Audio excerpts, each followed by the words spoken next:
أشهد أن لا إله إلا الله وحده لا شريك له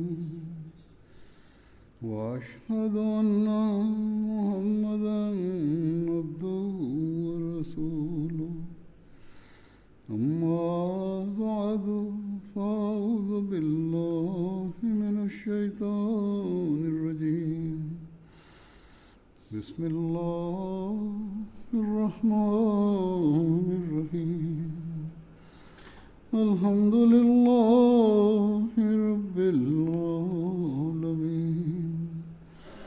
الرحمن الرحيم مالك يوم الدين إياك نعبد وإياك نستعين اهدنا الصراط المستقيم صراط الذين أنعمت عليهم غير المغضوب عليهم ولا الضالين.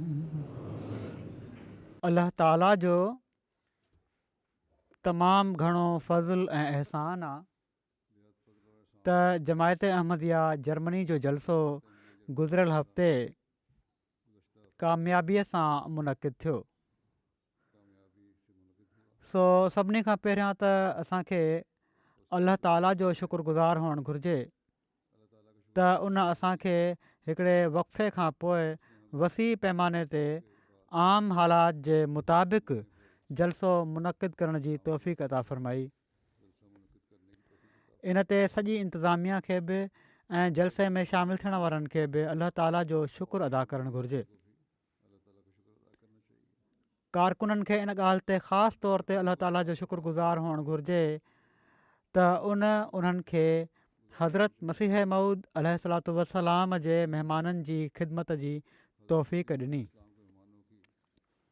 अहिड़ी तरह शामिलु थियण वारनि खे बि इन्हनि कारकुननि जो शुक्रगुज़ार हुअणु घुरिजे त उन्हनि जलसे जे ॾींहंनि में उन्हनि जी ख़िदमत जी कोशिशि कई. इन वसी इंतिज़ाम में ऐं नई जॻह ते केतिरियूं ई कमियूं रहिजी वियूं हूंदियूं ऐं पर रहियूं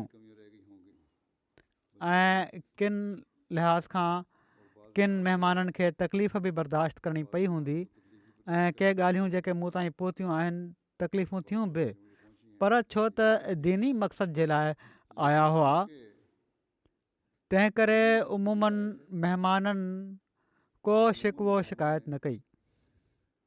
पर मुंहिंजो पतो करण ते मूंखे ख़बर पई आहे त के इंतिज़ाम सही न हुआ. के त पाण महसूसु कया मूं जेसि ताईं कारकुननि जो तालुक़ु आहे उन्हनि त उमूमनि वॾी महिनत सां पंहिंजा फ़र्ज़ अंजाम ॾिना. मुआविन आहिनि या ॿिया कारकुन आहिनि जिथे उन्हनि तरफ़ां के कमज़ोरियूं ज़ाहिर थियूं या उन शोबे में का कमज़ोरी ज़ाहिर थी त उहा उमूमनि उन्हनि जे आफ़िसरनि जी ग़लति हिदायत जे करे थियूं आहिनि. तंहिं करे जिथे जिथे महिमाननि खे तकलीफ़ थी आहे उते जलसे जी इंतिज़ामिया जा आफ़िसर बि ज़िमेदार आहिनि ऐं अमीर साहब खे इन ॻाल्हि खे ख़ासि तौर ते नोट करणु घुरिजे, ॾिसणु घुरिजे, छो त हीअ उन्हनि जी ज़िमेवारी बि आहे. इन्हनि खे इस्तिग़फ़ार करणु घुरिजे ऐं आईंदा जे लाइ पंहिंजनि कमियुनि खे पंहिंजे ॻाढ़े किताबड़े में लिखी इस्लाह जी कोशिशि करणु घुरिजे. हीअ बि ॾिसणु घुरिजे त हिन हंध ते आईंदा हू बहितर इंतिज़ाम करे सघनि था बि या न, या किथे ॿियो इंतिज़ामु कयो वञे. उमूमी तौर ते किन ॾुखियाईनि खे जेको कॾहिं कॾहिं मुंहुं ॾियणो पियो उहे ई आहिनि. कंहिं लिखियो मूंखे त एस्केलेटर ख़राबु हुआ, हेठि मथे वञण में ॾुखियाई पैदा थी, लिफ्ट कमु न पई करे, इन सां ॾुखियाई पैदा थी.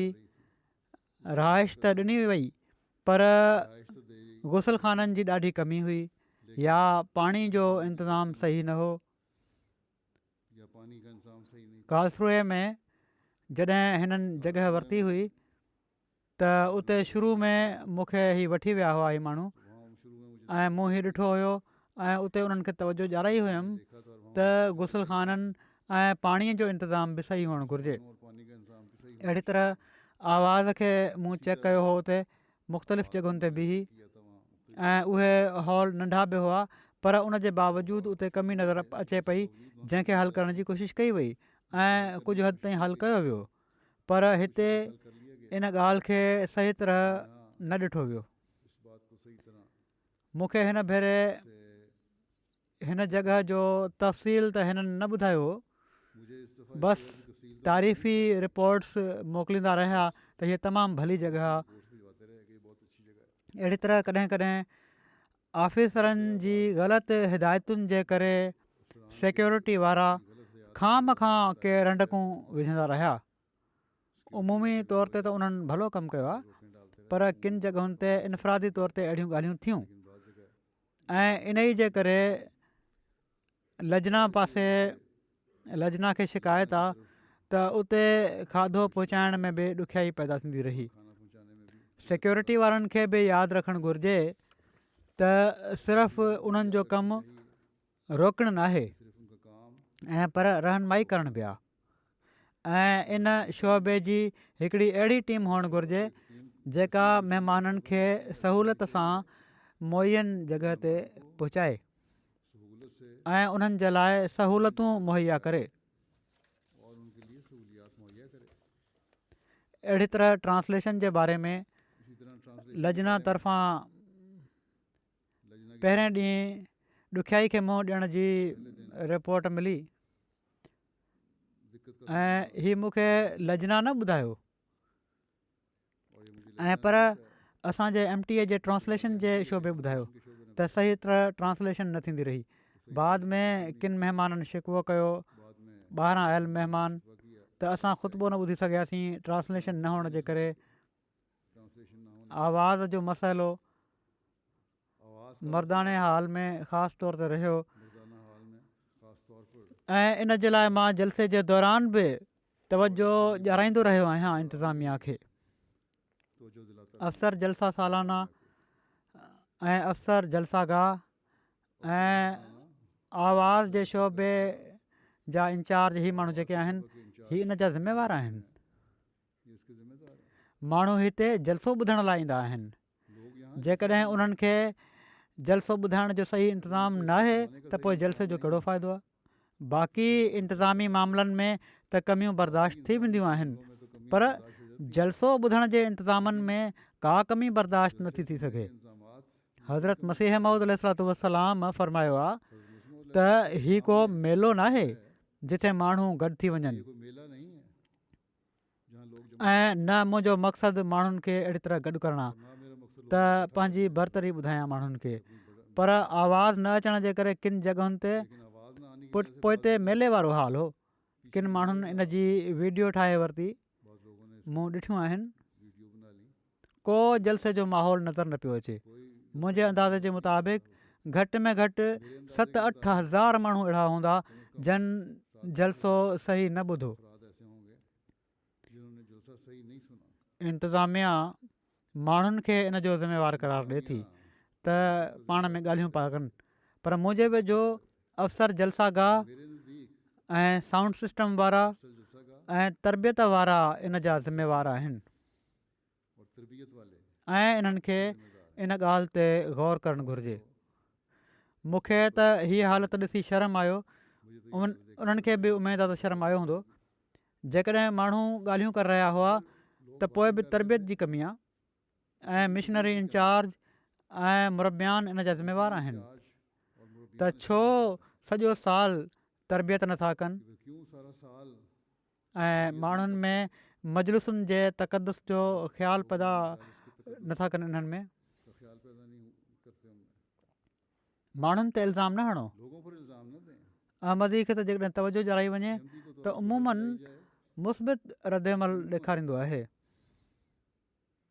मुस्बत रद्दअमल दिखाता है। ऐं ही माण्हू त जलसे ते आया हुआ ऐं ही थी नथो सघे त जेकॾहिं तवजो ॾियाराई वञे हा त त फ़ौरन इस्लाह न थिए हा। बहरहाल पंहिंजा नुस्ख़ा हुआ जंहिंजे नतीजे में ॿिया नुस्ख़ पैदा थिया। जिसके नतीजे में दूसरे नुस्ख़े पैदा हुए। मूं इहो ई ॾिठो आहे त जिथे ऑफिसर आजिज़ी सां ऐं महिनत सां कमु करण वारो हुजे त उहो सॼो शोबो बहितर हूंदो आहे। न त जेकॾहिं आम कारकुन सुठो कमु करण बि चाहे त ऑफिसरनि जे करे सही कमु न करे सघंदा। अफसरान की वजह से सही काम नहीं कर तंहिं करे मूंखे कारकुननि खां शिकवो न आहे। इसलिए मुझे कारकुनों से शिकवा नहीं। हर ख़ादिम, हर नासिर ऐं लजना जी हर मेंबर जो मां शुक्रियो अदा कयां थो त उन्हनि पंहिंजे तरफ़ां वॾी महिनत कई, पर ऑफिसरनि खे पंहिंजी इस्लाह ॾांहुं तवजो ॾियणु घुरिजे। अफसरान को अपनी इस्लाह की मां पहिरियां बि ॻाल्हि कई हुई त हिन भेरे औरतुनि में डिसिप्लिन मर्दनि जी भेट में कुझु मूंखे बहितर नज़र आयो आहे, जंहिं मां ज़ाहिर थिए थो त मर्दनि जे तरबियत जे शोबे खे पंहिंजो फ़िक्रु करणु घुरिजे। तरक़ी करण वारियूं क़ौमूं पंहिंजनि कमज़ोरियुनि ते नज़र रखनि त तॾहिं ई कामयाबु थींदियूं आहिनि। सभु भलो आहे हीअ चई पंहिंजी तरक़ी जा रस्ता बंदि न कयो ऐं न इन में का शर्म जी ॻाल्हि आहे। अलाह ताला शोबनि जे ऑफिसरनि खे पंहिंजी इस्लाह जी तौफ़ीक़ ॾे। बहरहाल इन्हनि सभिनी कमज़ोरियुनि जे बावजूदु अलाह ताला जो हीउ असां ते अहसान आहे त उन असांजी पर्दापोशी फ़रमाई ऐं हिते आयल ग़ैर जमायत महिमाननि उमूमनि जलसे जो तमामु सुठो असरु वरितो आहे। ऐं जेकॾहिं जलसो मूं चयो कामयाबु थियो आहे त इन जे करे थियो आहे जो अलाह ताला जी पर्दापोशी तमामु घणो कमु कयो ऐं पंहिंजा ग़ैर मामूली तासुरात हिननि माण्हुनि ॾिना। अहिड़ी तरह दुनिया में जिथे MTA जे ज़रिए सां जलसो ॾेखारियो वियो हुयो, उन्हनि बि जलसे जी उमूमी रंग में तारीफ़ कई आहे। हिन वक़्तु मां किन महिमाननि जा तासुरात बि तव्हांजे साम्हूं रखंदुसि। तमामु सुठनि ख़्यालनि जो उमूमन इज़हार आहे। सो इन ॻाल्हि ते जमायत जर्मनी खे अलाह ताला जो ॾाढो शुक्रगुज़ार हुअणु घुरिजे त उन हिन जलसे जे करे इस्लाम जी हक़ीक़ी तालीम खे माण्हुनि ते ज़ाहिर करण जी तौफ़ीक़ ॾिनी। बल्गारिया मां अचण वारियूं ईसाई ख़ातून डॉक्टर वेरोनिका सोतोइलोवा, जेके वकील ऐं यूनिवर्सिटी में लेक्चरर आहिनि, PhD डॉक्टर आहिनि, चवनि थियूं त अहिड़ो बहितरीनु मुनज़म जलसो मुनक़िद कयो वियो जो जेको चहिरो बि मूं ॾिठो कंहिं ते घबराहट या कावड़ न ॾिठमि। सभई माण्हू तमामु मुख़लिस ऐं हर तरह हर वक़्तु मदद करण लाइ तयारु नज़र अचनि पिया। हर शख़्स पंहिंजी हालति ते शुक्रगुज़ार हुयो। बेशक इन तक़रीब मूंखे रुहानी तौर ते बहाल कयो आहे। सभई तनज़ीमूं मर्द औरतूं एसि ताईं जो ॿार बि मुनज़म हुआ। मूंखे हिननि ॾींहंनि में जमायत अहमदिया जे बारे में केतिरियूं ई दिलचस्प शयूं सिखण लाइ मिलियूं। मिसाल तौरु रवादारी ऐं ॿियनि खे बावजूदु इख़्तिलाफ़नि जे क़बूलु करणु। मां बेशक इन ॻाल्हि मां ॾाढो मुतासिर आहियां त बर्लिन जी मस्जिद औरतुनि पंहिंजे ज़ेवरनि ऐं पैसनि सां ठाही आहे। औरतुनि जो इंतिज़ाम बि तमामु मूंखे भलो लॻो। केतिरनि ई ॿियनि जलसनि में मां वेंदी आहियां, पर मां हीअ चई सघां थी त हीअ ॻाल्हि मूं ॿियो किथे बि नाहे ॾिठी। अहिड़ो मिसाल तमामु घटि को क़ाइमु करे सघंदो। पोइ मुंहिंजी तक़रीरुनि जे बारे में हिननि चयो त रुहानियत, इंसानियत ऐं अमुन जे ख़्यालनि मूंखे ॾाढो मुतासिर कयो। मुंहिंजो मञणु आहे त असां सभिनी खां पहिरियां इंसान आहियूं, पोइ मुल्क जा शहरी ऐं पोइ मज़हबी बिरादरी जो हिसो आहियूं। असांखे पंहिंजे विच में मुश्तरका शयुनि खे ॻोल्हणु घुरिजे, इख़्तिलाफ़नि खे न, जेके असांखे अलॻि कनि। पोइ बल्गारिया मां अचण वारियूं हिकिड़ियूं ईसाई ख़ातून आहिनि, नतालिया साहिबा, पहिरियों भेरो आहियूं जलसे ते। चवनि थियूं जलसो मुंहिंजे ज़हन में नक्श रहंदो। मां पहिरियों भेरो हज़ारे मुसलमाननि खे गॾिजी इबादत कंदे ॾिठो आहे। हीउ तमामु ख़ूबसूरत नज़ारो हुयो। मां ईसाई आहियां ऐं अहिड़ी तरह जे जलसे में मां पहिरियों भेरो शामिलु थी आहियां। सभई माण्हू असां सां वॾे अदब ऐं शाइस्तगी सां पेश अचनि पिया। जंहिं हिकिड़ो अजीब मुसरत जो अहसासु ॾिनो। जलसे जो इख़्तितामी हिसो मूंखे तमामु भलो लॻो, जंहिंमें ख़लीफ़े वक़्त जी तक़रीर तमामु सबक़ आमोज़ हुई। जंहिं शइ मूंखे सभिनी खां वधीक मुतासिर कयो उहा हीअ हुई त सभई माण्हू असां सां अहिड़े अदब सां पेश पिया अचनि जीअं असां तमामु ख़ासि हुजूं। ड्यूटी ते मौजूदु माण्हू इन ॻाल्हि खे यकीनी बनाइण जी पूरी कोशिशि करे रहिया हुआ त कंहिं महिमान खे का ॾुखियाई न थिए। पोइ हीअ चवनि थियूं त पहिरियों ॾींहुं असांखे तर्जुमे जे लिहाज़ खां थोरो मसइलो महसूसु थियो।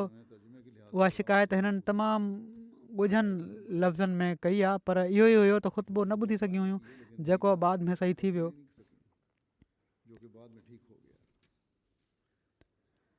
वरी हिकिड़ा मक़दूनिया जा महिमान आहिनि, हिकिड़ियूं ईसाई सहाफ़ी आहिनि, लियूबिनका आयत विस्का साहिबा। चवनि थियूं त जलसे सालियाने जी तनज़ीम तमामु आला सतह ते हुई। हीअ मुंहिंजे लाइ हिकिड़ो ख़ासि एज़ाज़ आहे त मां एॾे वॾे ऐं मुनज़म प्रोग्राम जो हिसो बणिजी सघियसि, जंहिंमें मुख़्तलिफ़ मज़हबनि ऐं क़ौमुनि जे माण्हुनि शिरकत कई। हीअ ॻाल्हि इन नारे जी तस्दीक़ आहे त सिर्फ़ु मुहबत ई दुनिया खे हिकिड़ी बहितर जॻह बणाए सघे थी। पोइ मक़दूनिया मां ई हिकिड़ा मुस्लमान सहाफ़ी सिनावर आसिमोफ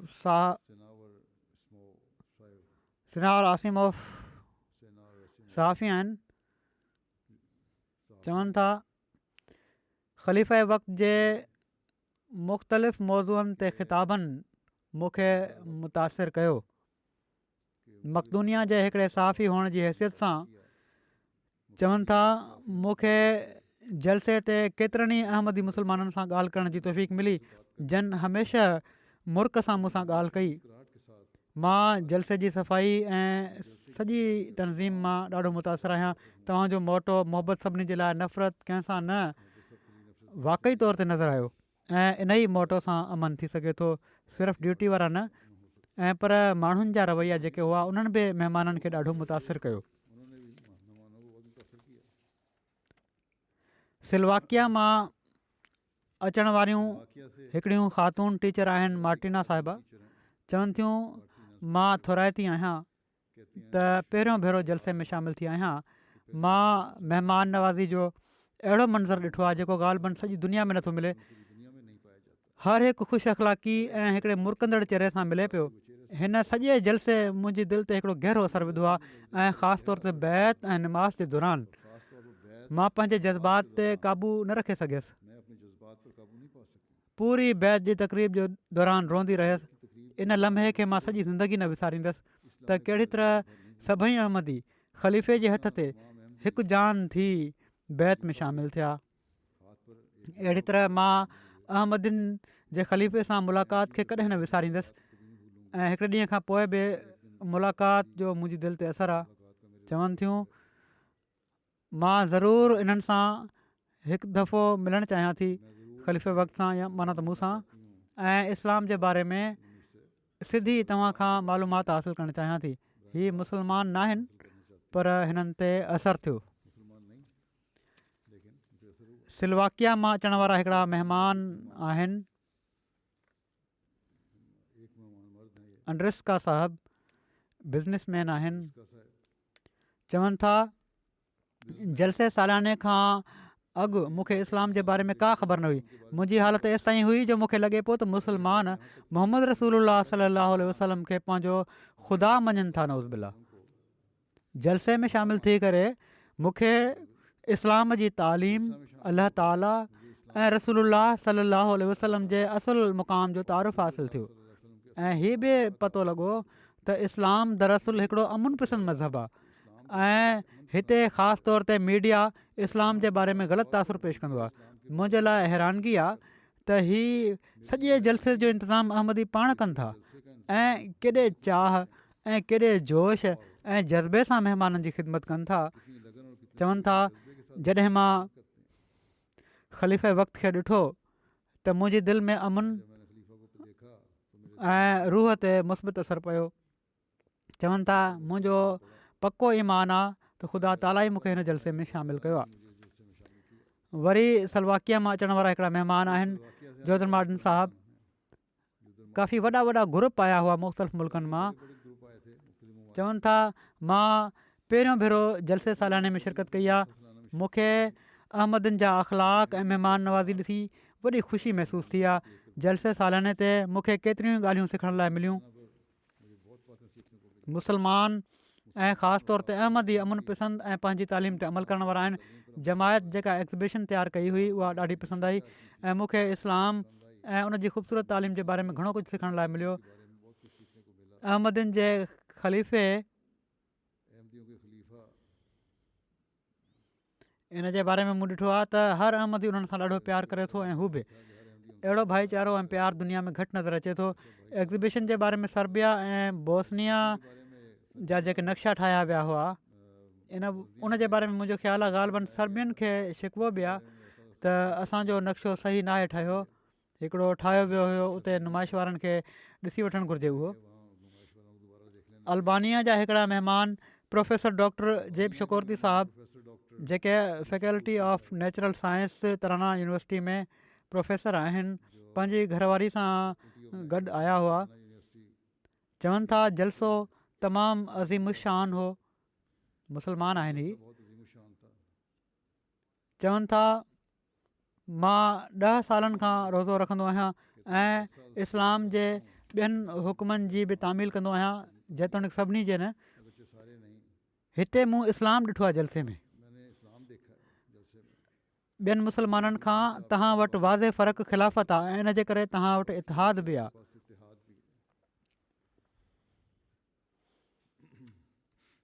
अल्बानिया मां हिकिड़ियूं महिमान ख़ातून एलमीरा साहिबा हुयूं जेके नर्स आहिनि। चवनि थियूं इन खां पहिरियां बि जलसे ते आयूं हुयूं। हिन भेरे इन ई रूहानी तड़प जे करे ॿीहर जलसे ते आयूं आहिनि। हिकु दफ़ो अची विया त पोइ आदत पइजी वेंदी आहे, ग़ैर बि हुजनि त। चवनि थियूं हिन भेरे पहिरियों भेरो मूं निमाज़ पढ़ी। मूंसां गॾु साहेड़ी हुई का, उहा निमाज़ पढ़े पई त उनखे ॾिसी ॾिसी मां बि पढ़ंदी पई वञा। चवनि थियूं पहिरियों भेरो मुंहिंजे रूह जो हर ज़रो ॼण त चुरपुर में आयो। सजदे में रोई रोई दुआऊं घुरी रहियो हुअसि ऐं ईअं पियो लॻे त मुंहिंजूं समूरियूं नफ़रतूं रिझंदियूं पियूं वञनि। मां दुआ कयां थी त अलाह ताला मूंखे पंहिंजे ईमान ते मज़बूती अता करे ऐं पोइ मूंसां मुलाक़ात कयईं। इन जो बि चवनि थियूं मां ॾाढो यादि रखंदसि। सो जलसे जे माहौल जो असरु ग़ैर बि वठंदा आहिनि। हीअ कीअं थो थी सघे त अहमदी न वठनि। सो जिथे उहिदेदारनि खे शिकवो हूंदो आहे अहमदिन खां, उन्हनि खे घुरिजे इस्लाह जा सही तरीक़ा अख़्तियार कनि। पहिरियां पंहिंजी इस्लाह पंहिंजो नमूनो, पोइ माण्हुनि खे सम्झाइनि। अल्बानिया मां अचण वारियूं हिकिड़ियूं महिमान ख़ातून दरिते शुकुरती साहिब आहिनि। हाई स्कूल जूं टीचर आहिनि। चवनि थियूं जलसे जा इंतिज़ाम तमामु आला हुआ। मां स्कूल टीचर आहियां ऐं ॼाणा थी त अॼुकल्ह जा ॿार केॾा एग्रेसिव हूंदा आहिनि, पर हिते ॿार बि एॾा सुलझियल हुआ जो पंहिंजनि ड्यूटियुनि में गुम हुआ। अतफ़ाल ॿारनि बि तबलीग जा रस्ता खोलिया, नेक नमूना ॾेखारे। चवनि थियूं मुंहिंजे लाइ ॾाढो हैरान कुन हुयो। तजसुस मूंखे जलसे जे दौरान आम खाधे जे हाल ॾांहुं वठी वियो जेको बाज़ार खां पहिरियां हुयो। उते बि मूं ॾिठो त हज़ारे मर्द खाधो खाई रहिया हुआ, पर को जहिड़ो फुरण खसण वग़ैरह बिल्कुलु न ॾिठो। ईअं पियो लॻे त जीअं सभु माखी जूं मखियूं आहिनि ऐं जेके सिर्फ़ु कमु करणु ॼाणींदियूं आहिनि। माण्हू हर कम जे लाइ तयारु हुआ ऐं अख़लाक एॾा भला जो थोरो बि धिको कंहिंखे लॻे पियो त फ़ौरन सॉरी पिया चवनि। अल्बानिया मां अचण वारा हिकिड़ा महिमान जाफ़र कुची साहिबु आहिनि। इकनॉमिक्स में मास्टर कयो आहे हिननि ऐं 4 सालनि जी तहक़ीक़ खां पोइ उन्हनि बैत बि करे वरिती आहे। चवनि था त जलसो उन्हनि जे लाइ तमामु घणो इंस्पायरिंग हुयो, तमामु पॉज़िटिव एनर्जी ॾेई वियो। जलसा गाह में ख़लीफ़े वक़्त सां निमाज़ुनि में मूंखे पंहिंजे ॻोढ़नि ते अख़्तियार न रहियो ऐं अहिड़ी तरह बैत जी तक़रीब बि तमामु जज़्बाती हुई ऐं मूंखे हमेशह ख़लीफ़े वक़्त सां गॾु वेही तहफ़ुज़ जो अहसासु थियो ऐं मूंखे इहो ई अहसासु थियो त ख़लीफ़े वक़्त ई आहे जेको मुंहिंजो अज़ीज़ ऐं मुता आहे। चवनि था इन खां अलावा हिकिड़ी ॻाल्हि जेका मूंखे भली न लॻी उहा माण्हुनि सां तालुक़ु रखे थी, इन खे बि नोट करे वठणु घुरिजे माण्हुनि खे। उहा हीअ आहे त जलसे में केतिरा ई भेरा के माण्हू तक़रीर ख़तमु थियण खां पहिरियां ई उथी हलिया पिया वञनि। सो असांखे इन ॻाल्हि जो बि फ़िक्र करणु घुरिजे त नोमुबाइन ते मनफ़ी असरु न छॾियूं। बोज़निया मां अचण वारा हिकिड़ा तारीख़ जा प्रोफेसर हारिस साहब चवनि था जलसे ते अचण खां अॻु मूंखे ख़बर पई त उते हज़ारे माण्हू हूंदा ऐं ख़लीफ़ा असांखे ख़िताबु कंदा। मां कुझु ॾिनल हुउसि ऐं कंहिं क़दुरु तहफ़ुज़ात बि रखां पियो। हर शइ जे बारे में शक शुभनि जो शिकार हुउसि, छो त अहमदनि जे बारे में एतिरे क़दुरु वसी जलसो ऐं उन्हनि जी मज़हबी रस्मुनि जे बारे में मूंखे तफ़सील सां इल्मु न हुयो, छो त मां बुनियादी ॻाल्हियुनि में उलझियल हुउसि। पोइ चवनि था पर इन खां अॻु मूंखे एतिरे क़दुरु सुठनि माण्हुनि में वक़्तु गुज़ारण जो मौक़ो नाहे मिलियो। थियो छा? हीअ मुंहिंजी सोच हुई ऐं जॾहिं पहुतुसि त छा थियो त इन खां पहिरियां मूंखे एॾनि सुठनि माण्हुनि में वक़्तु गुज़ारण जो मौक़ो कॾहिं बि न मिलियो हुयो। जलसे में हर शइ जी मनसूबाबंदी कई वई हुई। सोच छा हुई, अमल छा ॾिठईं, सुठी मनसूबाबंदी, हर को पंहिंजे कम ते लॻल हुयो। अज़ीम तनज़ीम ऐं ख़ूबसूरती सां मुनज़म। चवनि था ख़लीफ़े वक़्त जी पहिरीं तक़रीर खां पोइ मुंहिंजो ज़हन साफ़ थी वियो हुयो। मां माण्हुनि जो पीछो कयां पोइ त कीअं था ॻाल्हाइनि ऐं छा था कनि, उन्हनि जो हिक ॿिए सां कहिड़ो तालुक़ु हुयो, तजसुस हुयो, हीअ माण्हुनि जे पुठियां हलंदा रहिया। चवनि था मां हीअ सभु कुझु ॿुधंदो ऐं ॾिसंदो रहियुसि। मां पंहिंजे मुस्लमान भाइरनि में ख़ुदि खे महफ़ूज़ ॾिठो। मूं महसूसु कयो त कंहिं मूंखे घटि वधि न चयो, न ई मूंखे हसद ऐं अजनबियत जी अखि सां ॾिठऊं या कंहिं ॻाल्हि ते मूंखे तनक़ीद जो निशानो बणायऊं।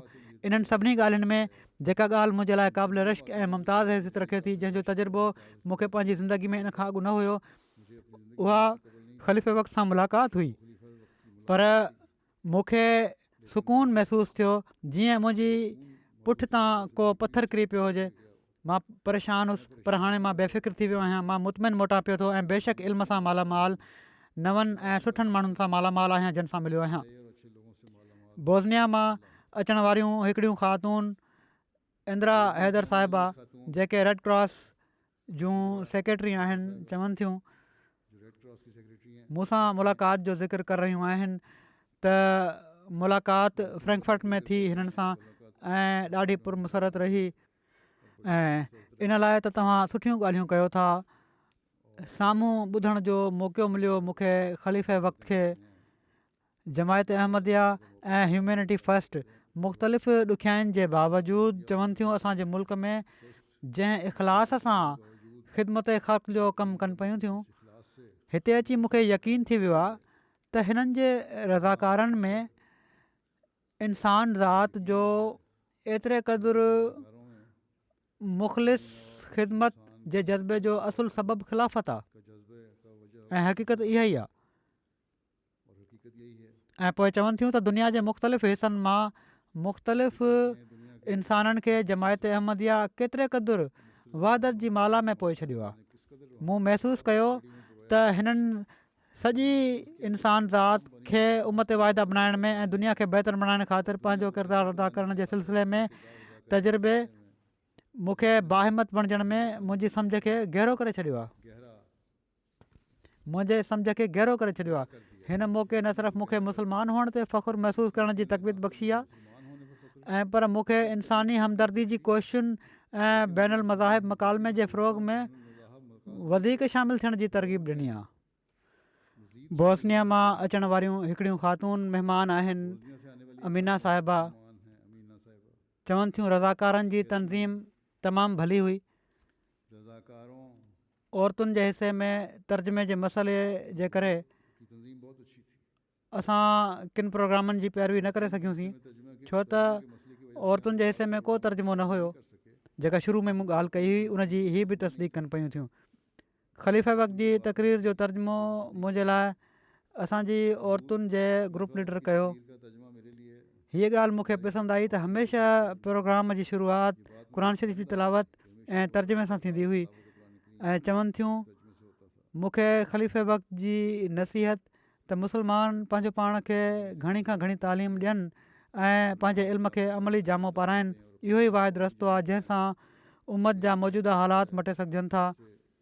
ॿिए ॾींहुं वरी तर्जुमे में मसइलो थियो दूसरे दिन फिर त असां जूं औरतूं तर्जुमो ॿुधण जे लाइ मर्दनि जे हिसे में वयूं ख़वातीन तर्जुमा सुनने के लिए ऐं चवनि थियूं उन वक़्तु मुंहिंजे लाइ चयूं त हू औरतुनि वारे हिसे में वियल हुआ। मेरा कहा कि वो ख़वातीन बहरहाल चवनि थियूं त जेको ख़िताबु हुयो औरतुनि खे बहरहाल उहो वॾो मुआविन हुयो ऐं पाण सॻोरन सलाहु वसलम जे ज़माने जी औरतुनि जा मिसाल ॾिना विया इन में जो ख़िताब था जेके मूंखे ॾाढा पसंदि आया। मुआविन था पोइ और हाँ आर्चर जे प्रोग्राम में बि इसमें चवनि थियूं बड़ी पसंद आई। बुनियादी इस्लामी उसूलनि ऐं ॿियनि जे हक़नि जे तहफ़ुज़ जे बारे में ॻाल्हि कयऊं। असांखे हर शइ में बहितर हुअणु घुरिजे। इन शइ मूं ते ॾाढो असरु कयो बेहतर होना चाहिए। ऐं जेकॾहिं असां इंसाफ़ु कंदासीं तॾहिं असां तरक़ी कंदासीं ऐं मुआशिरे में अमुन क़ाइमु थींदो। इन जे बारे में ॿुधायऊं। बारे में बताया पोइ चवनि थियूं हीअ सभई ॻाल्हियूं मां साण खणी वञा पई थी मुंहिंजे लाइ मिशल राह आहिनि। मेरे लिए मशल राह है। जॉर्जिया सां तालुक़ु रखण वारियूं हिकिड़ियूं ख़ातून आहिनि रिया साहिबा। वाली खातून है चवनि थियूं मां हिन वक़्तु मास्टर कयां पई थी हॉलैंड में आहिनि थियोलॉजी ऐं रिलीजियस स्टडी में रही हूँ हॉलैंड में। रहण वारियूं जॉर्जिया जूं आहिनि। चवनि थियूं पहिरियों भेरो जलसो ॾिठो कहती हैं पहली बार कहिड़ी तरह नंढा ऐं वॾा ख़ासि जाम फिशानी सां पंहिंजूं ख़िदमतूं पेश करे रहिया आहिनि। आलमी बैत खे ॾिसी जज़्बात कंट्रोल में न पिया थियनि। बात को कंट्रोल में नहीं लाया जा रहा। हीअ जलसे जे आख़िरी ॾींहं में हिकिड़ो वाइदो सभिनी खां वरितो पियो वञे त असां इस्लाम जे मुताबिक़ आईंदा पंहिंजी ज़िंदगी ठाहींदासीं। आइंदा अपनी जिंदगी हीअ हिननि सबक़ु सिखियो आहे हिन बैत मां। चवनि थियूं मुंहिंजे ज़हन में हिकिड़ी अहम ॻाल्हि नक्श करे वई मेरे ज़हन में एक त जमायत अहमदिया जे ख़लीफ़े कलमी जहाद जो तसवुरु असांजे साम्हूं रखियो आहे कलमी जहाज जंहिंजी मां 100 सैकड़ो तस्दीक कयां थी। मूंखे ॾाढो पसंदि आयो त औरतुनि खे बि इस्लाम तलक़ीन करे थो त हू इस्लाम जी तालीम खे फैलाइनि। तालीम को फैलाएं। मुंहिंजो मज़बूत ईमान आहे त मुस्तक़बिल में दुनिया इस्लाम जे बारे में गौर फ़िक्र कंदी ऐं इन जे ज़रिए माण्हू पंहिंजे ख़ुदा खे सुञाणण वारा बणिजंदा। जानने वाले बनेंगे। जॉर्जिया मां हिकिड़ा सुन्नी स्कॉलर आयल हुआ जॉर्जिया से एक मिस्टर सुन्नी स्कॉलर आया। वेसल। चवनि था मां जॉर्जिया में रहंदो आहियां। 15 सालनि जी उमिरि में मूं ईसाइत छॾे इस्लाम क़बूलु कयो। 15 साल की उम्र इन खां पोइ तक़रीबन 15 साल मां मदीने शरीफ़ में गुज़ारिया। इस्लाम जो इल्मु अरबी ॿोली मां मदीने में सिखी। मुंहिंजी पढ़ाई जे दौरान मूंखे तव्हांजी जमायत जे बारे में मनफ़ी ॻाल्हियूं ॿुधण लाइ मिलियूं हुयूं त अहमदी असांखे काफ़र चवनि था ऐं अहमदनि जो अक़ीदो ई मुख़्तलिफ़ आहे। जॉर्जिया में मां चवनि था तव्हांजी जमायत जे मिशनरी सां मिलियो आहियां ऐं जमायत अहमदिया जो तारुफ़ बि थियो आहे। तव्हां मुख़्तलिफ़ ॻोठनि में क़ुर्बानी जो गोश्त विरिहायो आहे। असां सां राब्तो कयव, असांजी मदद कयव। कुर्बानी का गोश्त पोइ चवनि था किया, हमसे राब्ता किया, हमने मदद की। फिर कहते हैं न वरी हिननि जे बारे में लिखियलु आहे जलसे ते अचण खां पहिरियां इनके बारे में लिखा है जामियतुल जलसे अज़हर मां जमायत जे बारे में फ़तवाऊं ॾिठियूं हिननि फतवे देखे त अहमदिन वटि वञा पियो थो। जामिया अज़हर छा थी चए? फतवा चवनि था मां समूरी उम्मत इस्लामिया जो जमायत जे बारे में जेके उन्हनि जा ख़्याल आहिनि उन्हनि खे पढ़ियो। के बारे में ख्यालात को सभई फ़तवाऊं ॾिसी इहो ई फ़ैसिलो कयो मूं त मां जमायत अहमदिया खे वेझो खां ॾिसणु चाहियां थो। माण्हू त काफ़र चवनि था मां ॾिसां ही आहिनि छा।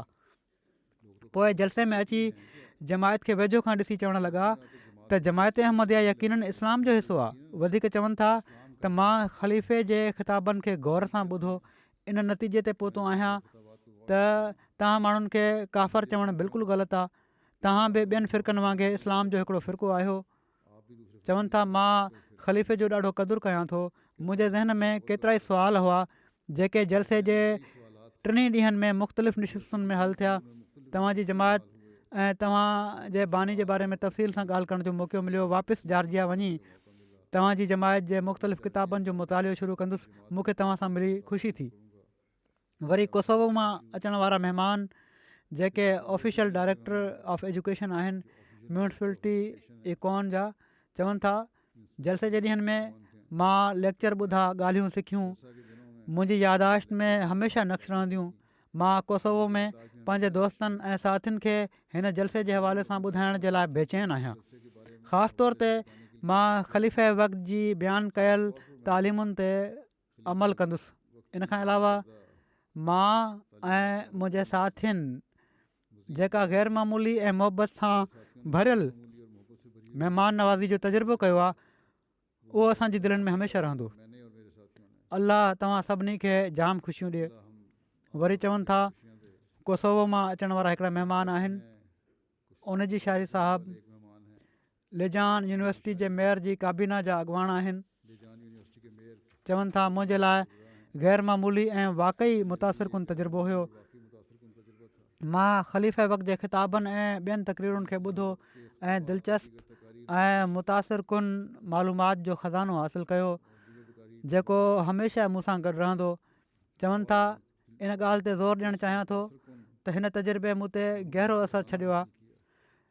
चवनि था मुंहिंजे लाइ जलसो सालियानो इल्म जी दुनिया में हिकिड़ो अहिड़ो बाग़ आहे जेको ताउन ऐं भाईचारे खे फ़रोग़ ॾिए थो ऐं इन सां गॾु ई हीउ हिकिड़ो अहिड़ो मौक़ो हुयो जिथे तव्हांजी कम्यूनिटी जे मिसाली कमनि ऐं लाॻीतियुनि कोशिशुनि खे ॾेखारियो वियो त कहिड़ी तरह जमायत अहमदिया मुआशिरे खे फ़ाइदो पहुचाइण ख़ातिर मनसूबा ठाहे पई थी ऐं क़दम खणे पई थी। एरिज़ोन कोसोवो जा मेयर मिस्टर महमद चवनि था हिन ग़ैर मामूली जलसे मूं ते हिकिड़ो गहरो नक्श छॾियो ऐं मां इतिहाद अमुन ऐं भाईचारे जे हिन जज़्बे मां ॾाढो मुतासिर थियो आहियां जेको हिन इज्तिमा जे हर पहलू ते छायल हुयो।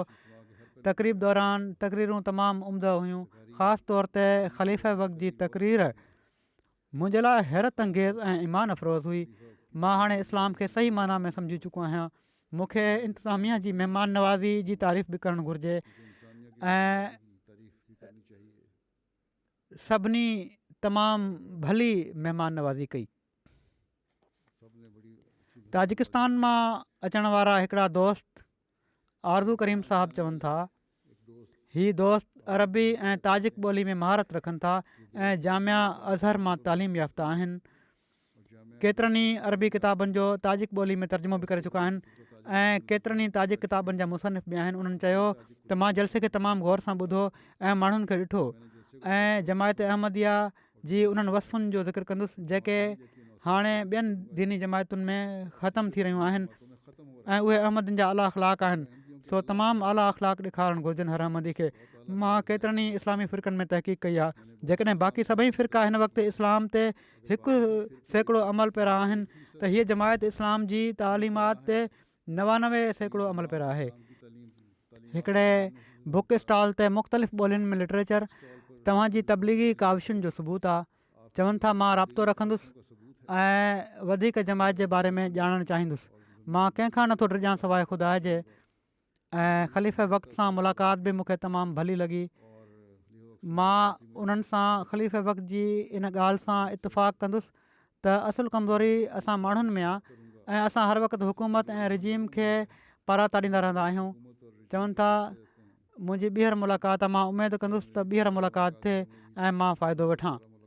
ताजिकिस्तान जे वफ़द में शामिलु हिकिड़े गैरत जमायत ताजिक दोस्त चयो त ख़लीफ़े वक़्त सां मुलाक़ात में ताजिकिस्तान जे सियासी मसइलनि ऐं दीनी पाबंदियुनि ते तमामु सैर हासिलु ॻाल्हि थी। मूंखे सुठो लॻो त हिननि खे सॼी इंसानियत जो ॾाढो फ़िकिरु आहे। चवनि था अचण खां अॻु मूंखे जमायत अहमदिया जे बारे में मनफ़ी ख़बरूं ॾिनियूं वयूं हुयूं पर मूंखे तव्हांजी जमायत खां भाईचारो ऐं इंसानियत जो दर्स सिखण जो मौक़ो मिलियो आहे। ताजिकिस्तान जा मुबलिग लिखनि था त ताजिकिस्तान जे वफ़द में हिकिड़ा दोस्त शामिलु हुआ तमामु मोतरस तबियत जा। जलसे जा पहिरियां 2 ॾींहं एतिराज़ ई कंदा रहिया। हिकिड़ो एतिराज़ु कंदा हुआ ऐं जवाबु ॿुधे बिना ॿियो एतिराज़ु करे छॾींदा हुआ। उन्हनि खे पंहिंजे दोस्तनि चयो त असांखे मुशाहिदो त करणु घुरिजे, ॾिसूं ईअं ई न एतिराज़ु कंदो वक़्तु। पोइ बहरहाल जलसे जे ॿिए ॾींहुं वफ़दनि जी मूंसां मुलाक़ात हुई, हिननि जी बि मुलाक़ात थी त मां शुरू में ई हिननि सां ई ॻाल्हि शुरू कई ऐं तारीफ़ करायो हिननि जो। हिननि खे मास्क पातल हुयो, मूं चयो लाहियो, थोरो चहिरो ॾेखारियो, काफ़ी तफ़सीली हिननि सां ॻाल्हियूं थींदियूं रहियूं। मुलाक़ात खां पोइ चवनि था बहरहाल मुरबी साहब चवनि था त हिननि वॾी ख़ुशी जो इज़हार कयो त मुलाक़ात मुंहिंजी थी वई आहे ख़लीफ़े वक़्त सां ऐं पोइ दुआऊं बि ॾींदा रहिया मूंखे। ऐं चवनि था पर अजीब ॻाल्हि आहे त त इन खां पोइ 2 ॾींहं हिननि को बि एतिराज़ु न कयो ऐं अलाह ताला जे फज़ल सां उन्हनि जी दिलि अहिड़ी साफ़ थी जो एतिराज़ ख़तमु थी विया। जलसे सालियाने में शामिलु थियण वारनि किन अरब दोस्तनि जा तासुरात आहिनि। हिकिड़ा महिमान मोहम्मद अली साहबु आहिनि, सीरिया सां हिननि जो तालुक़ु आहे। चवनि था मुंहिंजे हिकिड़े दोस्त जे ज़रिए सां मूंखे तारुफ़ थियो जमायत जो। मुंहिंजो दोस्त मूंखे जलसे ते वठी आयो। मुंहिंजो इरादो हुयो त ॾींहुं गुज़ारे शाम जो वापसि घर हलियो वेंदुसि, वेझो ई घरु आहे, छो त हिते जॻह आराम वारी न हुई। जॾहिं मां माहौल ऐं तनज़ीम खे ॾिठो त हर माण्हू मुरके थो ऐं तमामु भलो माहौल आहे, जो ॼण त हिक ॿिए खे सुञाणनि था। चवनि था अहिड़ो माहौल मां पंहिंजी ज़िंदगी में कॾहिं बि न ॾिठो हुयो ऐं मां पंहिंजो इरादो मटे छॾियो त ऐं मां सोचियो त मां हिते जलसे ते ज़मीन ते सुम्ही पवंदुसि, को फ़र्क़ु नथो पए, हेठि मैट्रस विछियल आहिनि। चवनि था ॿिए ई ॾींहुं अहमद जी सदाकत मुंहिंजी दिलि में घिरी वई ऐं मां बैत करण जो इरादो करे वरितो। अलाह ताला मूंखे हिन जी तौफ़ीक़ ॾिनी। चवनि था मां अहमदनि जे निज़ाम जी पाबंदी, नज़्म ज़ब्त जो ख़्यालु रखणु ऐं अदम इंतिशार खां ॾाढो मुतासिर थियो आहियां। हर को पंहिंजो फ़र्ज़ु ॼाणे थो, तोड़े मुंतज़िम हुजे या महिमान हुजे। अब्दुर्रहमान इस्माइल साहबु आहिनि, लिखनि था जलसे सालियाने में पहिरियों भेरो शरीक थियो आहियां। सॼी दुनिया में को बि अहिड़ो ग्रोह न आहे जेको अहिड़ो कमु कंदो हुजे। हाज़रीन पूरी दुनिया मां शामिलु थिया, पर कंहिं क़िस्म जो लड़ाई झगड़ो न ॾिठो। पाण में प्यार मोहबत ऐं भाईचारे जा आला मिसाल ॾिठा। चवनि था जेका तवक़ो कई पई वञे इन खां वधीक अंगु शामिलु थियो ऐं मूंखे ॾाढो इस्तिफ़ादो करण जी तौफ़ीक़ मिली।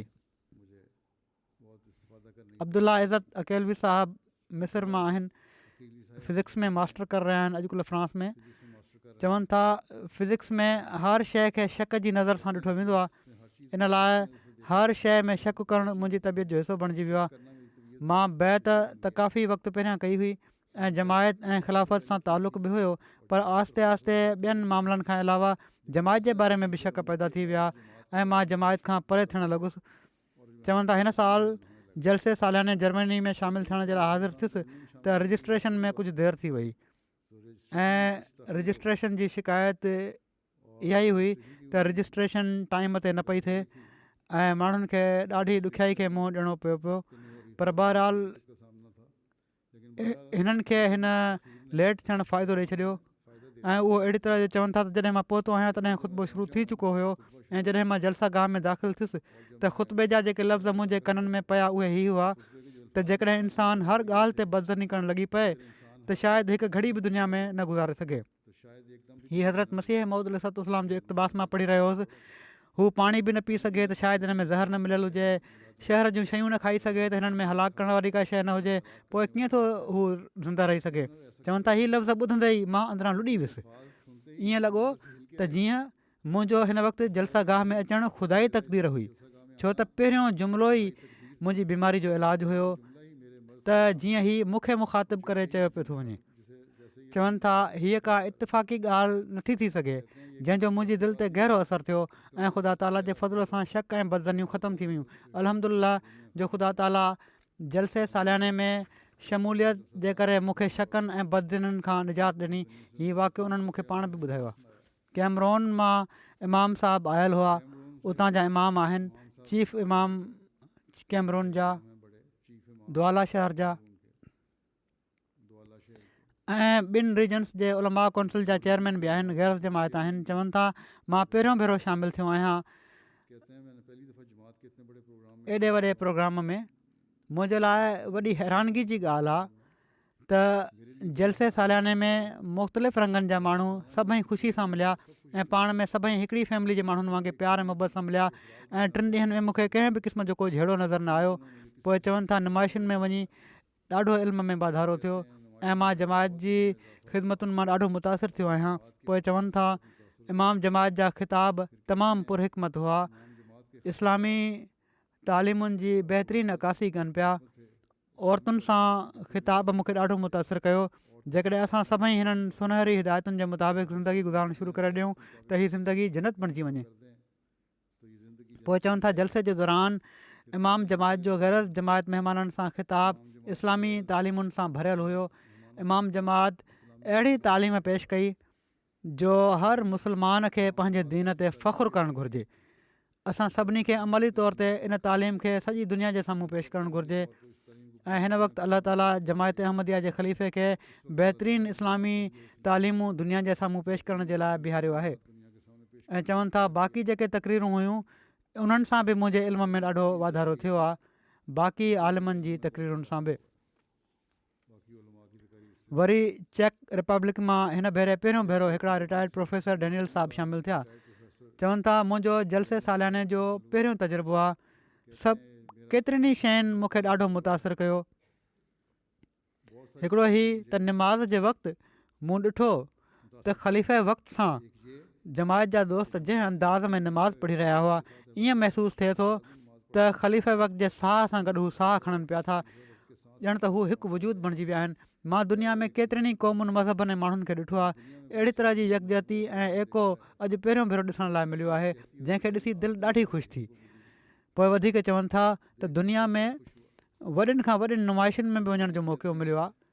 उन्हनि में जिथे बि सिक्योरिटी ॾिठी उते सिक्योरिटी वारनि जो रवैयो तल्ख़ ई ॾिठो, पर हिन जलसे सालाने ते सिक्योरिटी खां वठी हर कारकुन जे चहिरे ते मुर्क ॾिठी, नरमी ॾिठी, जंहिंजो यकीननि सॼे जलसे जे माहौल ते मुस्बित असरु पियो। हिकिड़ी पुरमन फिज़ा क़ाइमु हुई। एॾे वॾे मेड़ में बिना कंहिं रंडक जे हलणु यकीननि हैरान कुन आहे। किन अहमदिन खे शिकवो आहे सिक्योरिटी खां, पर शुक्र आहे त ग़ैरनि खे सिक्योरिटी जो रवैयो भलो लॻो। उमूमनि हिकु अधु वाक़ियो थियो हूंदो, कंहिं ॾेखारियो हूंदो या कॾहिं कॾहिं पाबंदी कई हूंदी कंहिं इलाइक़े में, पर उमूमी तौर ते सुठा हुआ सिक्योरिटी वारा बि। पोइ चवनि था मूंसां मुलाक़ात जो ज़िक्र कंदे पहिरियां इन्हनि ॾिठो, ॾाढो मुतासिर थियुसि ऐं ॾाढो शुक्रगुज़ार आहियां मां। हीअ मुलाक़ात बि मुंहिंजी ज़िंदगी जो सोनहरी हिसो आहे ऐं मां ॾाढो फ़ाइदो वरितो ॻाल्हियुनि मां। वरी हिकिड़ा ॿिया शख़्स आहिनि चेक रिपब्लिक मां आयल हिकिड़ा नौजवान महिमान आहिनि। चवनि था मूंखे हिन जलसे सालाने ते अहमदिन जे ज़रिए ख़ुदा नज़र आयो। केतिरा ई माण्हू कोशिशि कंदा आहिनि त ख़ुदा जे बारे में आगाह कनि, पर हिन जलसे ते माण्हुनि जे ख़ामोश सुठे अख़लाक़ खे ॾिसी मूंखे तव्हांजी जमायत में ख़ुदा जो वजूद नज़र आयो। हीअ बि हिकिड़ी ख़ामोश तबलीग आहे। लिथवेनिया यूनिवर्सिटी जूं हिकिड़ियूं अरबी प्रोफेसर आहिनि गंतारेस रेकायते जलसे में शामिलु थियूं। हिननि रज़ाकार तौरु इस्लामी उसूल की फ़िलासफ़ी जो लिथवेनियन ॿोली में तर्जुमो बि कयो आहे। चवनि थियूं इस्लामी दुनिया में जमायत अहमदिया खे हिकिड़ो मुनफ़रिद मक़ाम हासिलु आहे। जमायत अहमदिया जहिड़ी तरह गैरत जमायत ऐं ग़ैर मुस्लिमनि सां राब्तो रखे थी, का बि जमायत ईअं नथी करे। हिकिड़ी रिसर्चर हुअण जी हैसियत सां मूंखे इस्लामी कल्चर ऐं इस्लामी रिवायतुनि में काफ़ी दिलचस्पी आहे, पर लिथवेनिया में जमायत अहमदिया खां अलावा कंहिं बि इस्लामी जमायत सां मिलणु ऐं राब्तो रखणु तमामु ॾुखियो आहे। जलसे सालियाने मूंखे शानदार मौक़ो ॾिनो त मां जमायत अहमदिया खे हर लिहाज़ खां परखे सघां। यकीननि जमायत अहमदिया पंहिंजे मोटो मोहबत सभिनी जे लाइ नफ़रत कंहिं सां न ते हक़ीक़ी रंग में अमल पैरा आहे ऐं हिते मूंखे 47,000 माण्हुनि में को अजनबियत जो अहसासु न थियो। वरी लिथवेनिया मां हिकिड़ा मुसनिफ़ ऐं जर्नलिस्ट आहिनि जेरोनिमास साहब। चवनि था मां दुनिया में मौजूदु बदअमनी ऐं तमामु घणी गुरबत जे करे ॾाढो परेशान आहियां। हमेशह सोचींदो आहियां त अहिड़नि हालतुनि में हिकिड़ो आम माण्हू छा थो करे सघे, पर इहो ई सुवालु जॾहिं मां ख़लीफ़तुल मसीह खां पुछियो त मूंखे तमामु ई मुतमिन जवाबु मिलियो त इंसान जो मक़सदु त उहो ई आहे जेको क़ुर शरीफ़ में बयानु थियो आहे त इंसान जी तख़लीक़ जो मक़सदु अलाह ताला जी इबादत करणु आहे। माण्हुनि खे हीअ ॻाल्हि ज़हन में रखणु घुरिजे त मौत खां पोइ बि हिकिड़ी ज़िंदगी आहे। जेकॾहिं माण्हू इन पासे तवजो न ॾींदा त दुनिया में हमेशह बदअमनी रहंदी। मूंखे हीअ ॼाणे ॾाढी ख़ुशी थी त ख़लीफ़े वक़्त जी तवजो पहिरियां खां ई इन मसइले ॾांहुं आहे ऐं हू माण्हुनि खे पंहिंजे ख़िताबनि ऐं ख़ुतबनि में दुनिया जे मसइलनि जा हल बि ॿुधाइनि पिया था। वरी किर्गिस्तान मां काचियो साहब आया हुआ। हू चवनि था त जलसे जे दौरान मां पंहिंजे मज़हब ऐं जमायत जे बारे में घणो कुझु सिखियो। मूंखे मुंहिंजे केतिरनि ई सुवालनि जा जवाब मिली विया। मां पंहिंजी ज़िंदगी में पहिरियों भेरो जलसे में शामिलु थियो आहियां ऐं पहिरियों भेरो ई ॿाहिरि मुल्क निकितो आहियां। मूंखे अंदाज़ो न हुयो त एॾनि माण्हुनि जो मेड़ जलसे जे दौरान हूंदो। मां उते थियण वारियूं सभई ॻाल्हियूं ॿुधियूं ऐं मूंखे तमामु दिलचस्प लॻियूं। सभु कुझु बहितरीनु हो। कज़ाकिस्तान मां अचण वारा हिकिड़ा अहमदी दोस्त अली बेग साहब चवनि था, जलसे में शामिलु थियणु तमामु भलो लॻो। जॾहिं बैत कई त हिकिड़ो अलॻि ई अहसासु हो ऐं जॾहिं ख़लीफ़े वक़्त सां मुलाक़ात थी त मुंहिंजा सभई अहसास जज़्बात पंहिंजे आख़िरी नुक़्ते ते पहुची विया ऐं मुंहिंजो जलसे ते अचण जो मक़सदु पूरो थी वियो। जलसे में शामिलु थियण जो एॾो असरु घणो आहे जो मुंहिंजा ॿार ऐं घरवारी बि चई रहिया हुआ त तूं मटिजी वियो आहीं। ईंदड़ साल इनशाला घरवारी ऐं ॿारनि सां जलसे में शामिलु थियण जो इरादो आहे। यास्मीन साहिबा हिकिड़ियूं तुर्क ख़ातून आहिनि, पेशे जे एतबार खां टीचर आहिनि, जर्मनी में ई हिते रहनि थियूं। उहे शामिलु थियूं, चवनि थियूं ख़लीफ़े वक़्त जो ख़िताब मुंहिंजे सुवालनि जो जवाबु हो। जलसे जो माहौल मूंखे ॾाढो पसंदि आयो। एॾे वॾे इज्तिमा जे बावजूदि एॾे घणे अमन ऐं सुकून सां हर कमु थी वञणु मूंखे क़ल्ब जी तस्कीन अता कंदो रहियो। एॾनि घणनि माण्हुनि जो सिर्फ़ु अलाह ताला जी रज़ा हासिलु करण जे लाइ गॾु थियणु ऐं पोइ इन्हनि सभिनी जो मोहबत जी माला में पोयल हुअणु हिकिड़ी ग़ैरमामूली हैरानकुन ॻाल्हि हुई। चवनि थियूं मुख़्तसिर ही त उते जेको कुझु चयो वियो ऐं जंहिं सोच जो इज़हार कयो वियो मूंखे इन ई जी ॻोल्हा हुई। उन ॾींहुं मां हिकिड़े पज़ल जे हर हिसे खे पंहिंजी पंहिंजी जॻह ते फिट वेहंदे ॾिठो। सर्बिया मां अचण वारा हिकिड़ा जर्नलिस्ट सतानिस साहब पंहिंजे ख़्यालनि जो इज़हार कनि था त बावजूदि हिकिड़ो ऑर्थोडॉक्स ईसाई हुअण जे ऐं बावजूदि इन जे जो इंटरनेट ते तव्हांजे ख़िलाफ़ु वॾी नफ़रत फैलियल आहे, मां तव्हांजी जमायत मां ॾाढो मुतासिर थियुसि। तव्हांजी इंतिज़ामिया ऐं सिस्टम मूंखे हैरान करे छॾियो आहे। मूंखे ॾाढो ई ॾुखु आहे त असां अहमदियत जी हक़ीक़ी तालीम दुनिया में वसी पैमाने ते फहिराए नथा सघूं। असां तव्हांजे मोटो मोहबत सभिनी जे लाइ नफ़रत कंहिंखां न जो मोटो जेको आहे हर क़दम ते उनजो मुशाहिदो कयो आहे। असांखे न इंतिज़ामिया में ऐं न 46,000 माण्हुनि में का ख़राबु ॻाल्हि नज़र आई। हर हंधि अमन हो, हर हिक ॿिए जी इज़त कई, अहिड़ी तरह जहिड़ी तरह तव्हांजी तालीम आहे। चए थो मुंहिंजे लाइ हीअ लफ़्ज़नि में बयानु करणु ॾुखियो आहे। सर्बिया मां अचण वारियूं हिकिड़ियूं जर्नलिस्ट ख़ातून आहिनि, या साहिबा चवनि थियूं मुंहिंजी दिलि में जलसे सालाने जी इंतिज़ामिया मुक़ररनि ऐं सभिनी शामिलु थियण वारनि जे बारे में तमामु मुस्बित तासुरात आहिनि। सभिनी खां वधीक मां ख़लीफ़ा जे लजना ॾांहुं ख़िताब मां मुतासिर थियसि।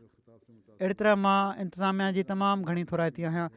वरी हिकिड़ियूं लोकल पॉलिश अहमदी ख़ातून आहिनि, चवनि थियूं 3 साल पहिरियां हिकिड़े ख़्वाब में मूं ॾिठो त मां हिकिड़ी मुलाक़ात में आहियां ऐं मूंखां हू कुझु सुवाल करणु चाहिनि थियूं। चवनि थियूं पर मूंखे सुवाल करण जो मौक़ो न मिलियो।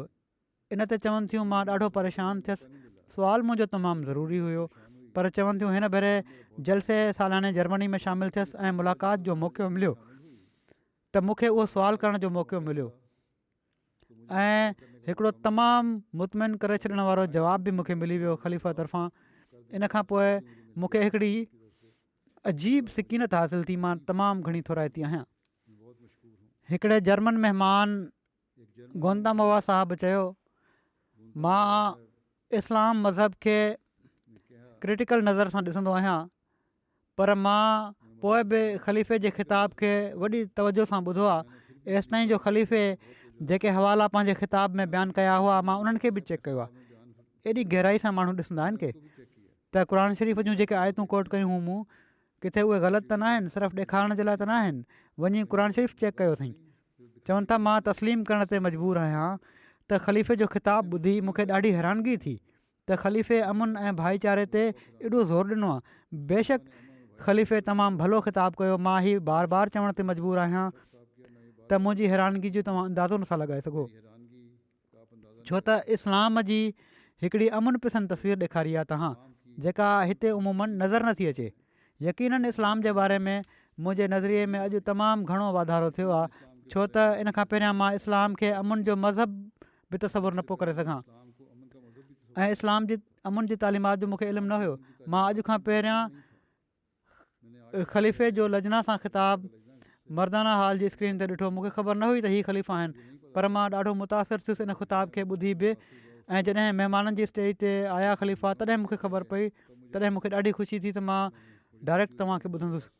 हिकिड़ा जर्मन महिमान आहिनि केवन साहब, चवनि था त मां त ख़लीफ़े जे ख़िताब खे ॿुधी हैरान रहिजी वियो आहियां। मूं वटि लफ़्ज़ न आहिनि त छा चवां, पर मां हीउ ॼाणा थो त हर हिक खे इन्हनि सभिनी ॻाल्हियुनि ते अमल करणु घुरिजे जेके ख़लीफ़े बयानु कयूं आहिनि।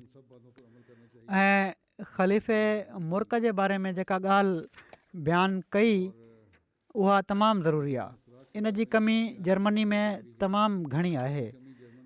पाण पंहिंजूं ॻाल्हियूं ॿुधाए रहिया आहिनि त असांखे मुल्कंदे रहणु घुरिजे जेके असां में न आहिनि, ऐं असांजा माण्हू मुतासिर थी वेंदा आहिनि। औरतुनि जे मक़ाम जे बारे में तव्हांजे इर्शादनि सां मुकमल तौर ते मुतफ़िक़ आहियां ऐं सम्झां थो त जेको बि ख़लीफ़ा बयानु कयो आहे उहो सभु सच आहे। हिकिड़ा जर्मन महिमान ईसाई क्रिस्टियान कैथोलिक टीवी जा नुमाइंदा चवनि था ख़लीफ़े जो ख़िताबु ॾाढो मुतासिर कोन हुयो। ख़िताब जो दाइरो सामुईन जी वुसत जे मुताबिक़ तश्कील ॾिनऊं। मां सम्झां थो त जहिड़ी तरह ख़लीफ़े बुनियादी उसूल बयानु करण सां गॾोगॾु हीअ बि वाज़े करे छॾियो आहे त हीअ बुनियादी उसूल बि ख़ुदा सेखारिया आहिनि, अॼु यूनाइटेड नेशन या कंहिं ॿिए इदारे जा क़ाइमु कयल न आहिनि। अहिड़ी तरह बाक़ी मज़हबी अॻुवाणनि खे इन वज़ाहत सां पंहिंजा ख़िताब ॾियणु घुरिजनि। चवनि था ख़लीफ़े जो ख़िताबु अहिड़ो हुयो जो मुंहिंजो ॿुधी वठणु काफ़ी न आहे, ऐं पर इन ते ॾाढो गौर फ़िक्र करणु घुरिजे, छो त संदन बयानु कयल ॻाल्हियुनि मां छा मुराद आहे। मां इस्लाम जी हक़ीक़ी तालीम जे बारे में वॾी तहक़ीक़ कई आहे ऐं इस्लाम जे बारे में मुंहिंजो तसवुरु तमामु भलो आहे। ख़लीफ़े इस्लाम में औरतुनि जे बारे में जेके तालीमूं बयानु कयूं आहिनि उहे तमामु दिलचस्प आहिनि, पर मुंहिंजी ख़्वाहिश आहे त माण्हू यादि रखनि त हीअ हक़ ऐं मुक़ाम कंहिं NGO या UNO क़ाइमु न आहिनि कया, ऐं पर ख़ुदा ताला मज़हब जे ज़रिए क़ाइमु कया आहिनि। हिकिड़ा जर्मन महिमान विलियन साहब चवनि था असांजी ॻाल्हि कनि पिया था त वॾा ओपन हुआ ऐं ॾाढो हमदर्द महसूसु मूं कयो हिननि जी मजलिस में। गहरे तजुर्बे जी बुनियाद ते जेके ॻाल्हियूं कयूं तमामु गहरियूं हुयूं, ऐं हीअ त इंसानु जंहिं मुल्क में रहे उन मुल्क जी ख़िदमत करे पाड़ेसरियुनि जी तारीफ़ सां गॾु 40 घरनि ताईं वुसत ॾियणु हीअ वॾी ॻाल्हि हुई मुंहिंजे लाइ, छो त अहिड़ी तरह ई हक़ीक़ी तौर ते हर हिक जो ख़्यालु रखे सघिजे थो। ईसाइत बि पाड़ेसरियुनि जे हक़नि जे बारे में तालीमात ॾिनियूं आहिनि, पर हीअ न थाई ॿुधायो त पाड़ेसराइप में केरु केरु शामिल आहिनि। इन ई जे करे सिर्फ़ु भर वारे खे ई पाड़ेसरी ॻणियो वेंदो आहे, जॾहिं त इस्लाम इन खां वधीक बहितर तालीम पेश कई आहे। हीअ हिकिड़ा ईसाई चवनि पिया था। हिकिड़ियूं जॉर्जियन ख़ातून चवनि थियूं मां अॼु ख़लीफ़े जा 2 ख़िताब ॿुधा, ॾाढो मुतासिर थियसि। अॼु हीअ ॻाल्हि सम्झाई आहे मूंखे हिननि ख़िताबनि त हक़ीक़ी इंटीग्रेशन जो मतिलबु हीअ आहे त इंसानु पंहिंजे मज़हब क़ौम ऐं इंसानियत जी ख़िदमत करे। चवनि थियूं मूंखे जलसे सालियाने जो माहौल पसंदि आयो, छो त हिते हर क़िस्म जी क़ौम ऐं नसुल जा ऐं हर क़िस्म जा माण्हू वॾी मुहबत ऐं इतफ़ाक़ सां ऐं पुरमन तौर ते गॾु थियल हुआ, ऐं जेको ॿियो किथे बि ॾिसण में नथो मिले। लजना जो ख़िताबु जेको हुयो उन में इस्लाम जी जेका औरतुनि जे बारे में तालीम आहे उन जी मूंखे पहिरियों भेरो ख़बर पई आहे त एॾी वुसत आहे। इस्लाम में औरतुनि जो मक़ाम आहे। अहिड़ियूं मुस्लमान औरतूं बि थी गुज़रियूं आहिनि जन जंगनि में बि हिसो वरितो। हीअ मुंहिंजे लाइ वॾी हैरानकुन ॻाल्हि हुई। महिमान अली बकर साहब ऑस्ट्रेलिया जी ग्रीन मुस्लिम पार्टी जा तर्जुमान आहिनि। ऑस्ट्रिया हूंदो या ऑस्ट्रेलिया आहे, बहरहाल चवनि था ख़लीफ़े जो ख़िताबु दिलचस्प मुतासिर कोन हुयो। तव्हां जेके ॻाल्हियूं बयानु कयूं आहिनि उहे न सिर्फ़ु मुस्लमाननि जे लाइ ऐं पर मुआशिरे जे हर तबिके जे लाइ ज़रूरी आहिनि, ऐं हीअ चवणु त अमुन सिर्फ़ु मुस्लमान मुल्कनि में न ऐं पर सॼी दुनिया में क़ाइमु करण जी कोशिशि करणु घुरिजे, मुंहिंजे लाइ तमामु दिलचस्प ॻाल्हि हुई। वरी हिकिड़ियूं जर्मन ख़ातून आहिनि, महिमान भाई साहिबा,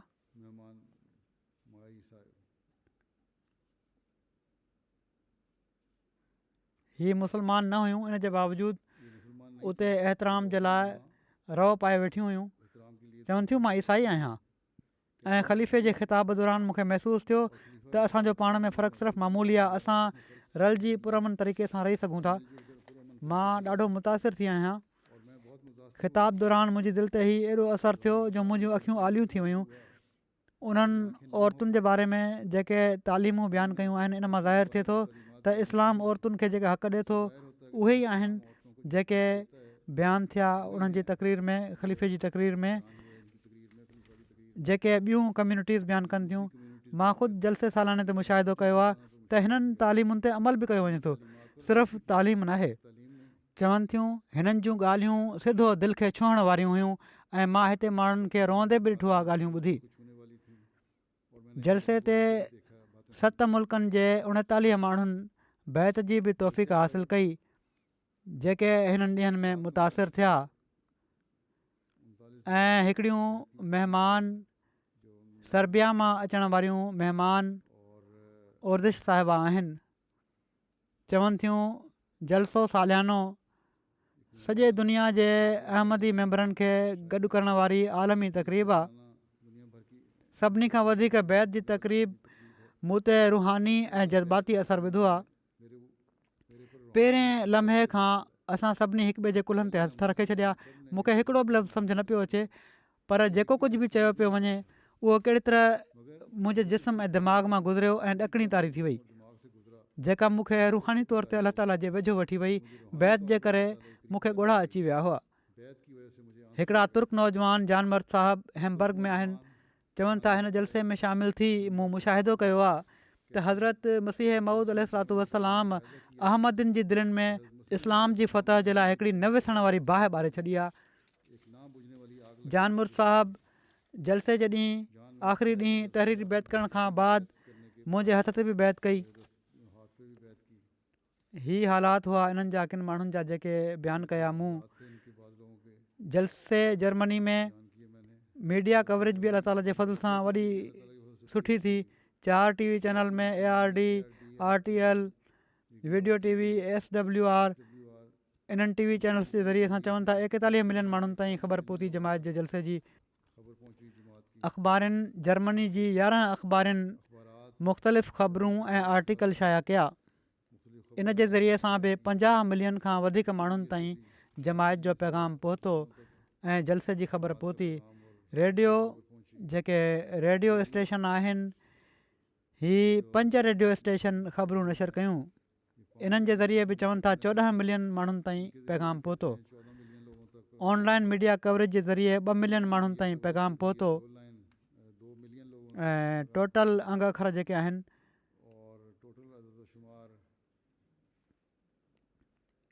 इन जे ज़रिए सां हिननि जो ख़्यालु आहे 108 मिलियन खां वधीक माण्हुनि ताईं जलसे सालियाने जी कवरेज पहुती आहे।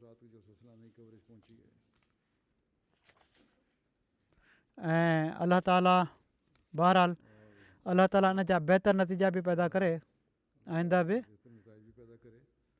ही मुख़्तसिर कवाइफ़ हुआ जहिड़ो की मूं चयो। मां माण्हुनि जा जेके तासुरात वरिता आहिनि, केतिरा ई तासुरात हुआ, उन्हनि मां 2 टे मूं वरिता हुआ। अलाह ताला जो ही शुक्र ऐं अहसान आहे त हू असांजी पर्दा पोशी फ़रमाए थो। अहिड़ी तरह जेके मुख़्तलिफ़ मस्जिदुनि जा जेके इफ़्ताह थिया आहिनि, इन्हनि में बि माण्हुनि पंहिंजा मुस्बित तासुरात ॾिना आहिनि। किन इज़हार कयो त असांखे ख़बर न हुई त अहमदियत छा आहे, इस्लाम जी तालीम छा आहे, इस्लाम कहिड़ी तरह हुक़ूक़ुल इबाद ऐं हुक़ूक़ुल्लाह ॾांहुं तवजो ॼाणाए थो। मुख़्तलिफ़ फंक्शननि में माण्हुनि इज़हार कयो आहे। ही सभई ॻाल्हियूं ॿुधी अॼु असांखे इस्लाम जी तालीम जे बारे में पतो लॻो आहे ऐं असांजी राय मटिजी वई आहे। माण्हुनि हीउ बि शिकवो कयो आहे त असांजे वाक़िफ़ अहमदिन बि कॾहिं असांखे इस्लाम जी ख़ूबसूरत तालीम खां आगाह नाहे कयो। सो इन बारे में बि तबलीग जो मुअसर प्रोग्राम ठाहिण जी ज़रूरत आहे। हर अहमदी खे बिना कंहिं एसासे कमतरी जे इस्लाम जो तारुफ़ ऐं हज़रत मसीह मऊद अलैहिस्सलातु वस्सलाम जो तारुफ़ कराइणु घुरिजे। मिसाल तौरु जलसे ते हिकिड़ो ईरानी छोकिरो आयल हुयो। असांजे हिकिड़े अहमदी सां उनजी ॻाल्हि थी। उनखे उनजो हिकिड़ो अहमदी दोस्त वठी आयो हुयो। चवणु लॻो त मां ॾाढो अपसेट थियो आहियां हिते अची। उन्हनि पुछो त छो? उन चयो त अॼु मूंखे हिते ख़बर पई आहे त तव्हां माण्हू मिर्ज़ा ग़ुलाम मोहम्मद क़ादियानी अलैहिस्सलाम खे नबी था मञो। बहरहाल जॾहिं उनखे तफ़सील सां सम्झायो वियो त कहिड़े क़िस्म जो नबी असां मञूं था, पाण सॻुरनि सलम जी ग़ुलामी में आयल नबी मञूं था, हुज़ूर जे दीन खे फैलाइण वारो ऐं संदन पेशनगोई जे मुताबिक़ अचण वारो सम्झूं था ऐं उहो ई ईसा आहिनि जन अचिणो हुयो। चए थो त हीअ त सभु सही आहे, मां मञा थो त मैदी ईसा जो जेको तव्हांजो नज़रियो आहे सही आहे, अकुल खे लॻे थो, पर मुंहिंजे दोस्त मूंखे छो न ॿुधायो? केतिरनि ई सालनि खां मुंहिंजो दोस्त हुयो। त बहरहाल बिना कंहिं अहसासे कमतरी जे पंहिंजे दोस्तनि खे वाक़फ़नि खे असांखे तबलीग करणु घुरिजे ऐं मुयसरु तबलीग जी ज़रूरत आहे इन बारे में। तबलीग जे शोबे जो सिर्फ़ु पंफलेट विराए छॾणु, लीफलेट विराए छॾणु या लेटर बक्सनि में लीफलेट विझी छॾणु मक़सदु पूरो नथो करे। अमुन जूं ॻाल्हियूं त असां करे वरितियूं, हाणे अॻिली ॻाल्हि जी ज़रूरत आहे त अमुन कहिड़ी तरह क़ाइमु थींदो। मसीह मऊद ऐं मेहदीअ माहूद खे मञी करे क़ाइमु थींदो। तंहिं करे क़बूलु कयो हिनखे। तबलीग जे लाइ हर मौक़े मां असांखे फ़ाइदो वठणु घुरिजे। हिते मूं ॾिठो आहे त माण्हुनि खे अञा बि मज़हब जूं ॻाल्हियूं ॿुधण में दिलचस्पी आहे। हिकिड़ो तबिको अहिड़ो आहे। सो असांखे अहिड़ा प्रोग्राम ठाहिणु घुरिजनि त जिथे अहिड़नि माण्हुनि खे सॾियो वञे, उन्हनि सां ॻाल्हियूं कयूं वञनि। बहरहाल असांखे हर हंधि पंहिंजा जाइज़ा वठण जी ज़रूरत आहे। जिथे जिथे इंतिज़ामी कमज़ोरियूं आहिनि, जलसे जे इंतिज़ामनि में, कंहिं बि मुस्तक़िल शोबे में उन्हनि ते ख़ासि तौर ते ग़ौर करणु घुरिजे। सिर्फ़ु जलसे जे इंतिज़ामनि खे न, हर शोबे खे ॾिसणु घुरिजे। तबलीग जो शोबो अलाह जे फज़ल सां सुठो कमु करे थो, पर अञा बि बहितरी जी तमामु घणी गुंजाइश आहे। ख़ूब खां ख़ूब तरजीह ॻोल्हा में असांखे रहणु घुरिजे। सुठी प्लानिंग करे ऐं अलाह ताला खां मदद घुरंदे दुआ कंदे पंहिंजा कमु कयो। किन माण्हुनि के शिकवा बि कया आहिनि, आईंदा इन्हनि शिकवनि खे बि ख़तमु करिणो आहे। जहिड़ो की मूं ॻाल्हि कई, इनशा अल्लाह हमेशह ही कोशिशि कयो त असां जलसे जे मक़सद खे पूरो करण जी भरपूर कोशिशि करणी आहे। इंतिज़ामिया बि ऐं शामिलु थियण वारनि बि। जहिड़ो की मूं ॻाल्हि कई, हिकिड़े महिमान ज़िक्र कयो त शामिलु थियण वारा जलसे जी कारवाई दौरान उथी हलिया वेंदा हुआ, त उन्हनि खे इहा ॻाल्हि सुठी न लॻी। त इन ॻाल्हि खे बि ख़ासि तौर ते ॾिसणु घुरिजे तरबियत जे शोबे खे, ऐं बहितर रंग में इन में कमु करण जी ज़रूरत आहे। अलाह ताला असां ते रहम फरमाए ऐं आईंदा सभिनी खे बहितर रंग में जलसे जे मक़सद खे पूरो करण जी तौफ़ीक़ अता फरमाए।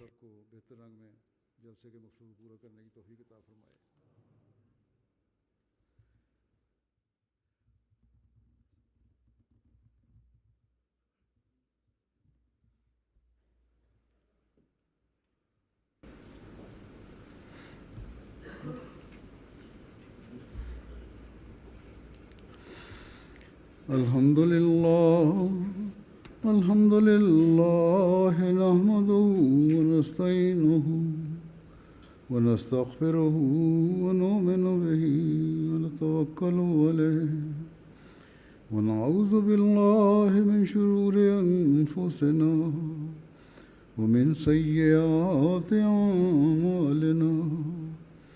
Man yahdihillahu fala mudilla lahu ومن يضلل فلا هادي له ونشهد أن لا إله إلا الله ونشهد أن محمدا عبده ورسوله. عباد الله رحمكم الله إن الله يأمر بالعدل والإحسان وإيتاء ذي القربى وينهى عن الفحشاء والمنكر والبغي يعظكم لعلكم تذكرون. اذكروا الله يذكركم وادعوه يستجب لكم ولذكر الله أكبر.